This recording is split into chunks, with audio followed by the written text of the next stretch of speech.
So, welcome back to more F-Zero X Climax with your host Captain JJ back at the helm. Last time round we did Mighty Gazelle and Red Gazelle. Now we're moving on to Jodie Summer and the White Cat. We're heading into now the final 5 machines of this cup, and so let's make the most of it. Now, Jodie Summer is the leader of the mobile platoon squad, and Ryu and Jack's boss. And no nonsense, although now a defrosting ice cream, which is nice to see after her early persona.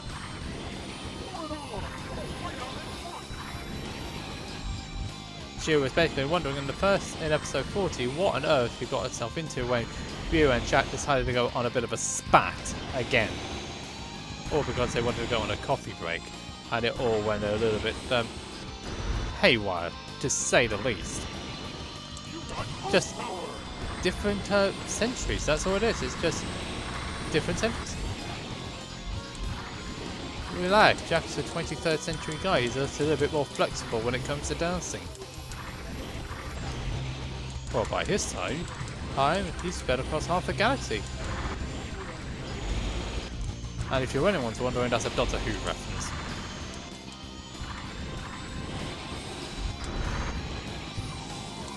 Alright, so let's see what we can do with this. Well, Jodie is already losing on the fact that her brother is alive, and he's Summer, but under a new identity, as we've already noticed. So she does deeply care for him.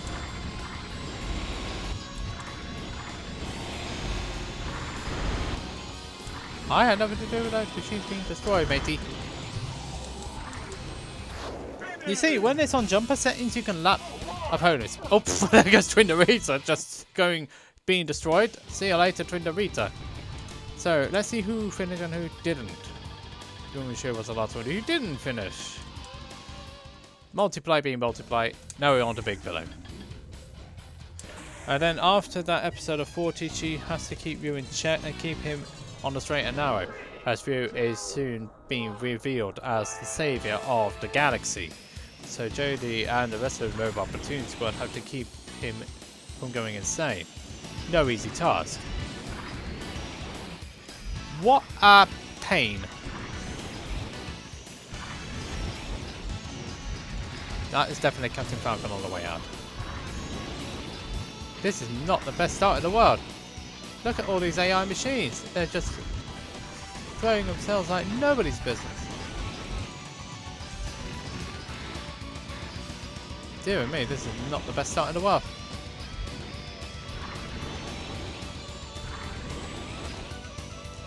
I mean, it could be a lot worse. I could actually be losing a machine and having to do the whole track again.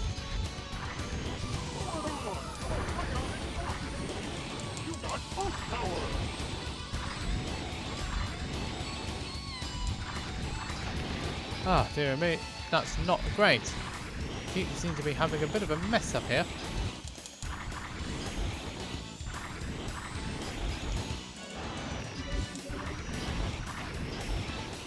I'm driving an A-grade grip machine and I still managed to find a way to slide.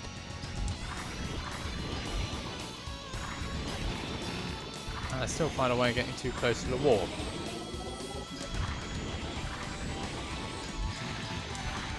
Ultimately, after all the issue and all the growing up they've done, Jodie does care for Ryu and cares for his well-being, and is deeply worried when he gets kidnapped at the end of during episode 47, and she blames herself for it.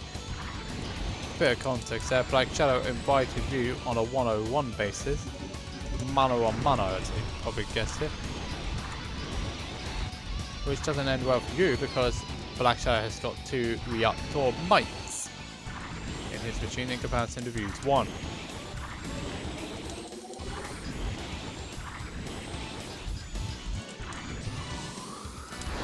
Oh, yeah.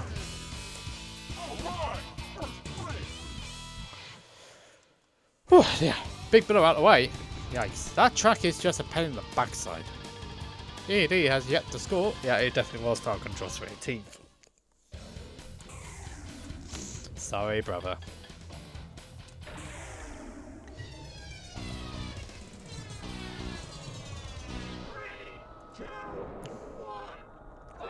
So now on to Sun Ocean. This is an exact replica of the SNES version. And it would be kind of helpful if I could drive. Just drive.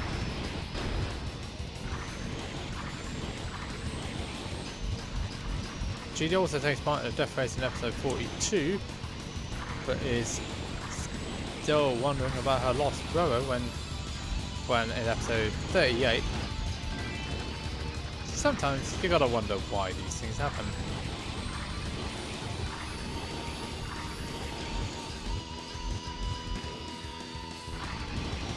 That was weird. Well, so much for Falcon confidence of the AI.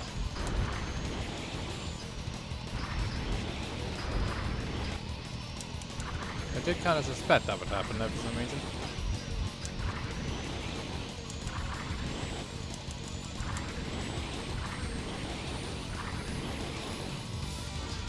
Sheesh, come on!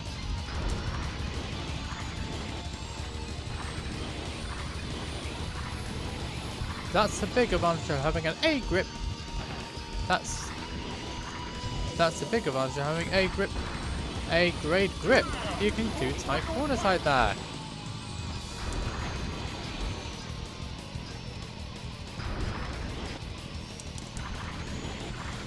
So 42 took part in the death race, didn't get on very well. And then after being taken out by Berserker, who gave a subtle hint that her brother might well be maybe still alive. Because he just does his usual pose. I mean, hey, but in disguise far. No, hardly anyone, virtually no one on the protagonist side knew that Berserker was a certain other individual.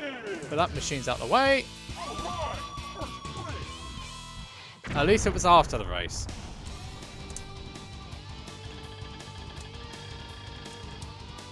At least it was after. Now we're on to Red Canyon 2, which is based on Red Canyon 2, Red Canyon 3 here, Red Canyon 2 on SNES.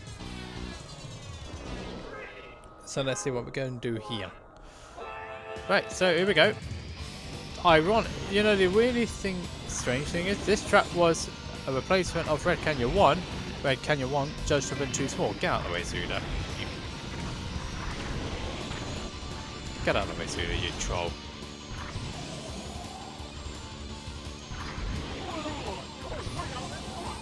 Maybe I am well out of her, but I've still got to keep the advantage though. 43, she had the risk. She was part of the web her and the web opportunity squad had to save Ryu after he got kidnapped by Miss Killer of all people. Well, willingly or not. Willingly or not.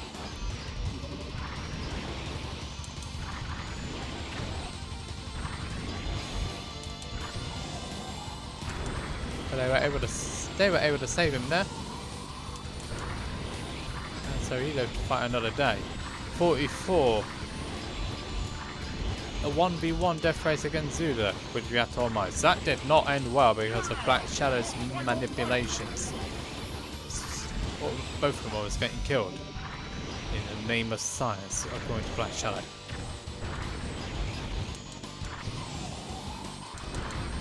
In the name of science, according to that book. And then she had to save Ryu again and thought, well, not exactly save, but part of the support, backup support though for Ryu when he went after Zuda after Zuda kidnapped Roger and Drac. And then in episode 46, she and Dr. Stewart both explained the legend of Falcon to Ryu, and why Ryu is so important. He is the legend of Falcon. He is the savior of the galaxy, which shot Ryu quite a bit. Now we're on to Silence 2, which is just SNES Silence with just a couple of corners added into it for the mix. It wasn't a great track in Platinum Cup and Climax, and it's a better track here, but it's not a perfect track. I'm not the biggest fan of this place, so let's just get this place over and done with. Oh, that's the AD out of it.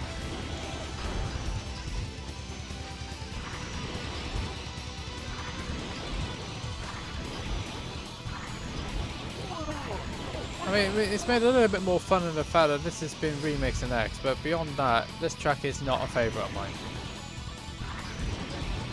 And having just 2 pit areas in the whole track right next to each other makes it even more difficult. And the pit areas are not even that long either, so energy management is going to be a must. Maybe that's why they put all these dash plates around, so that you can at least try and manage your energy.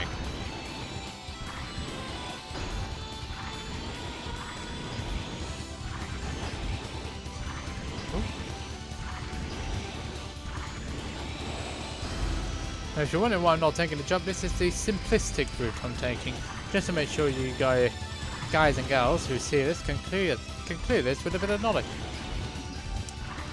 So it's possible to do it without all the advanced tech.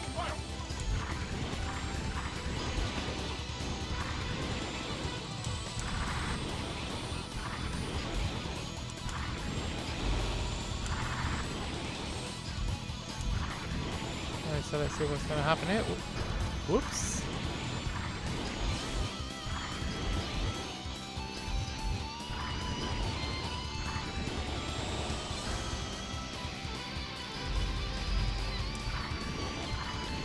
So let's see what we can do here. This could well be some goodness. Ooh, flip. That was a little bit on the close side, but yeah, I've done it. Definitely one of my better runs on this track. And it was quite fun too. Nice.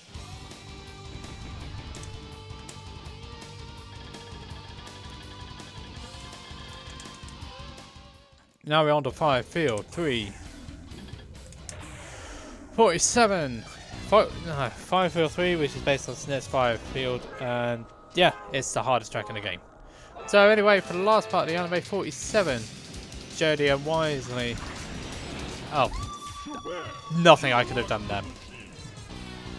I was like, there was nothing I could have done in that situation. Anyway, 47, Jody and Wisely arranged for the death race between Black Shadow and View to take place.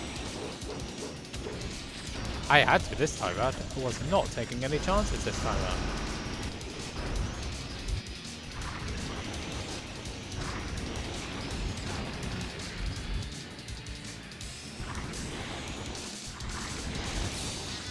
Alright, so let's see what we can do with this now. Now I'm actually ahead.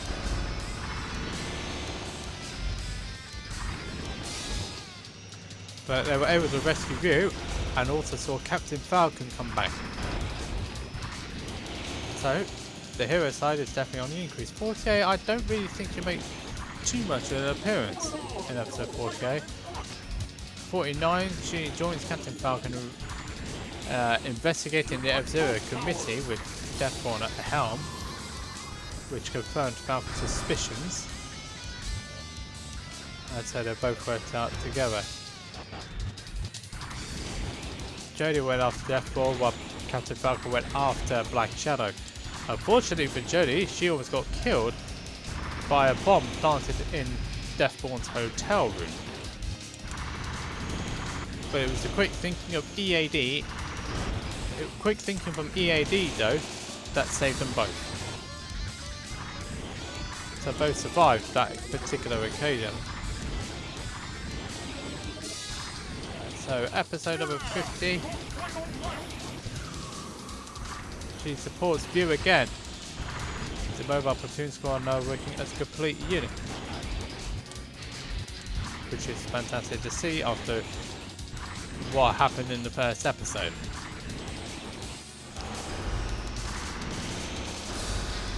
Right, so let's just see what we can do with this section.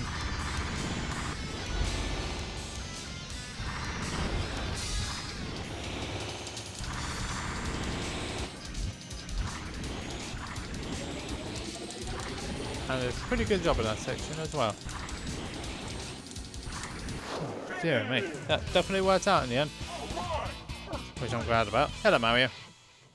There is actually Mario in the background though. And then in episode 51, she participates in the final battle and survives. And she is seen again at the ending sequence of the anime. Sorry about that. Losing that machine to too many machines attacking each other, and I just got caught up in it. That's all it was in the end.